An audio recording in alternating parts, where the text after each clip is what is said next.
Hello guys, in today's video I will be showing you how to fix Pinterest search not showing problem.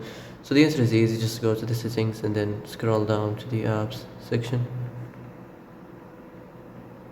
Then go to the search and search Pinterest.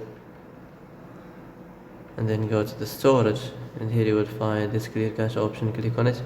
Now you can go check it if it worked, and if it didn't you can try to restart your phone or turn the Wi-Fi off and on, or the Bluetooth or the airplane mode. Also you can try to clear data, but be careful. If you clear data, all this applications data will be deleted. This includes all files, the settings, the accounts, the databases, etc. So be careful if you want to clear your data.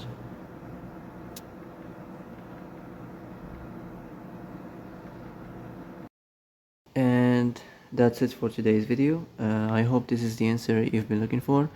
If you like this video, don't forget to like and subscribe, and see you in the next video.